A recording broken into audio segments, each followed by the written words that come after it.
Football విశ్వ విజేతగా Spain నిలిచింది. రెండోసారి ఫీఫా ప్రపంచ కప్ కైవసం చేసుకుంది. స్పెయిన్ 16 ఏళ్ల తర్వాత తన రెండవ ప్రపంచ కప్ను ముద్దాడింది. ఫైనల్ మ్యాచ్లో అర్జెంటీనాపై 1-0తో విజయం సాధించింది స్పెయిన్ ని గెలిపించారు స్టార్ ఆటగారు ఫెర్రాన్ టోరెస్.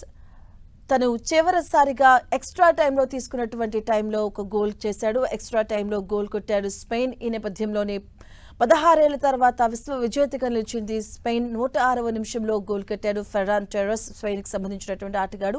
ఫీఫా ప్రపంచ కప్ను స్పెయిన్ సొంతం చేసుకుంది. నరాలు తగే ఉత్కంఠభరితంగా సాగినటువంటి ఫీఫా వరల్డ్ కప్ 2026 ఫైనల్ మహాసంగ్రామంలో డిఫెండింగ్ ఛాంపియన్ అర్జెంటీనాకు గట్టి షాక్ ఇస్తూ స్పెయిన్ జట్టు ప్రపంచ కప్ను ముద్దాడింది.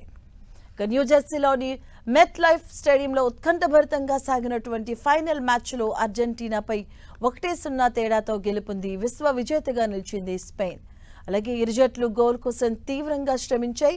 మ్యాచ్ నిర్ణీత సమయంలో ఫలితం లేకపోవడంతో ఎక్స్ట్రా టైంను కేటాయించారు. అలాగే ఈ క్రమంలోనే 106వ నిమిషంలో స్పెయిన్ ఆటగాడు ఫెర్రాన్ టోరెస్ గోల్ కొట్టాడు.